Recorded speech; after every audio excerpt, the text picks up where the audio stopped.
posture is not just about bad habits. It may be about compensation, about underlying instability, especially if you're hypermobile.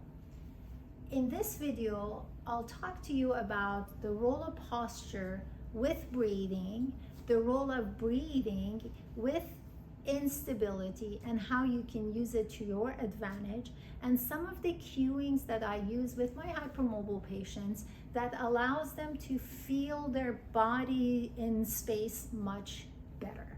If you have not subscribed to the channel, make sure you do. This channel is all about you, the challenges that involve joint hypermobility, and as a practice that works primarily with hypermobile individuals right here in Irvine, California, I can tell you that things are very different when I treat patients with hypermobility compared to the bendy individuals. So let's begin. A good posture is a reflection of how stable and how functional a movement is in an individual. So you don't have to be hypermobile to have instability. And that's very, very important for you to notice. When it comes to having a good posture, certain things have to be in place. The first thing that I always deal with when it comes to any chronic joint issues and any dysfunctional movements is biological breathing. If you had subscribed to my channel, you would have known what biological breathing is. I'm going to make sure that my team adds biological breathing at the end of this video so you get a chance to see it. But please make sure you subscribe to the channel, because every week I post a video that is dedicated to you. Biological breathing is nature's way of doing multiple things other than sustaining your life. It's putting an inner tubing inside of you, allowing the different parts of your trunk. And your trunk is the part of your body that is covered by gymnastic leotard. So your pelvis is part of your trunk, your ab is part of your trunk, your back is, your upper area is too. So this is what your core is. So biological breathing puts inner tubing inside of you, allowing these parts to connect with each other better. At the same time, this is how nature addresses the muscles inside of your pelvis.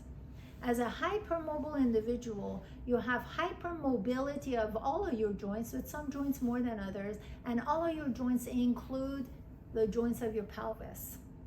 So by definition, you have pelvic floor dysfunction, even though you may not have any urinary issues, as an example.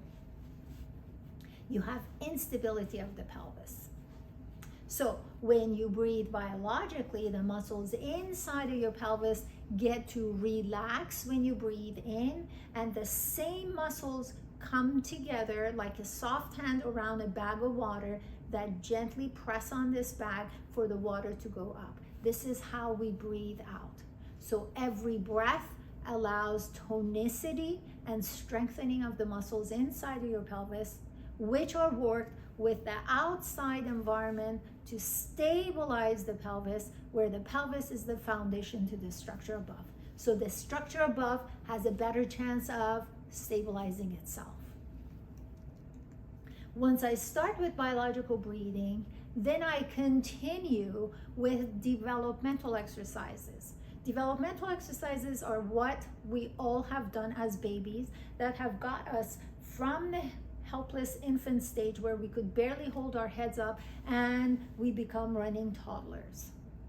No bands, no weights, no gyms, no guidance, no anything. We automatically do it. In fact, we do it across the world. Every walking human being, despite our many differences, follow those patterns of movement. So those are the safest, most authentic exercises you can ever do. And when they instill the mechanics in place. So proper mechanics times frequency equals strength, and they become strengthening exercises. I use the same exercises. I'm telling you guys, I'm using these exercises to help my patients with their joint instability. So once I've done that, and once they understand how, at least what the lingo is and how to go grab something I ask them to do, now we can work on bringing awareness to their posture.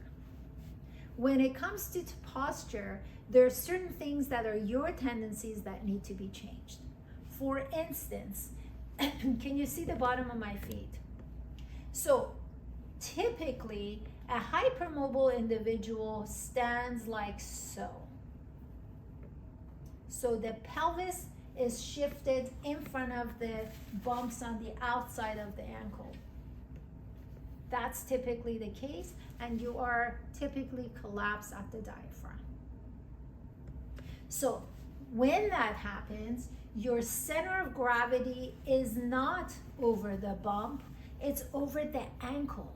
It's at the ankle or in front of it. So when you move it back, your feet come off and you feel like you're gonna lose your balance. So what we wanna do is we want to, when we're standing like so, we wanna hinge back, don't change the top, and just stay there.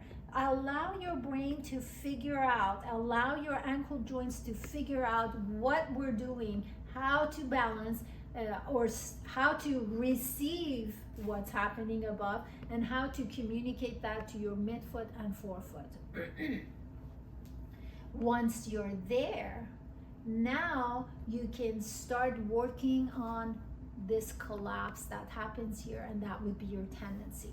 So your rib cage come together to a point. That point is the bottom of your chest bone, and that is called your xiphoid. Your xiphoid needs to go up towards the ceiling. So that means when you're here, you want to place your hands at the bottom of your rib cage on the back, and it's almost like you want to tilt your rib cage, or you want to encourage your rib cage, the front, to go up towards the ceiling, not towards the front. So you want to encourage with your hands to lift your rib cage in the front towards the ceiling without shifting your pelvis. This is gonna have to be practiced. This is something that you need to do after you know how to do biological breathing and you've practiced it, and after you've learned how to stabilize your spine a little bit better on the floor. If you have subscribed to the channel, that's great. Make sure you browse through what I have already posted as videos. If you haven't, you can still browse, but make sure you subscribe to the channel. Also, by the way, I'm on social media. That's where I'm there 3 times a day. So I put tips and little alerts and things like that, that maybe, not maybe, I'm hoping that it is beneficial to you. So you wanna have your pelvis over your ankle. Pay attention to your heel. If this is the center or my heel, you want to put your weight in the center of your heel. That means you take your shoes off for this practice and you try to see the center of your heel. If you don't know where that is exactly, you can use Bengay or something minty over that area, which allows your brain to feel that sensation and see that spot much better. So then when you're practicing, your brain sees if you're on top of the center of your heel or not. So you were here, you hinge that back, you place your hands on the side of your rib cage that you're collapsed, encourage the front to go upward without your pelvis changing, and then you want to place your hand in the back of your neck and glide your neck without tucking your chin down. You want to glide your neck back into your back hand. So you do want to use your hands and tools to better see your body parts, because the sense of proprioception is basically attained through tension in your ligaments and your tendons, which are lax when you're hypermobile. So I'm using my hands to bring a little bit more of a visual or more pointer for my brain to see these body parts. So we learn that with biological breathing, we're increasing our batting average, putting inner tubing inside of us. We have our pelvis, the muscles inside of our pelvis, that biological breathing is going to help activate, keep the tonicity, and bring strength to them through breathing out, biological breathing. We learn that what our tendencies are as hypermobiles, how to place ourselves over the center of the heel.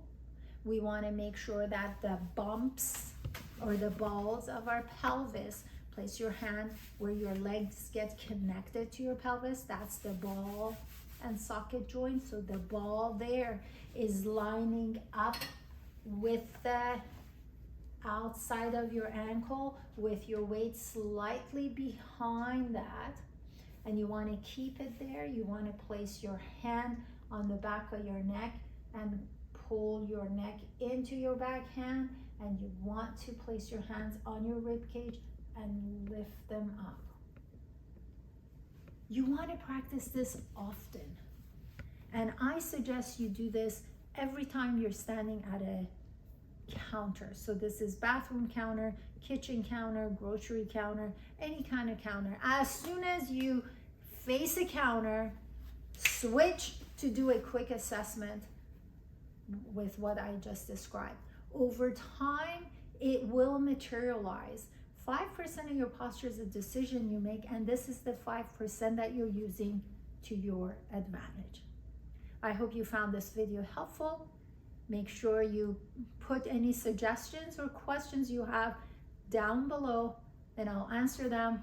Make sure you subscribe to the channel, and if you have any questions beyond this, make sure you contact me at my office. I'll be more than happy to talk to you and see what's going on. Until next time, take care.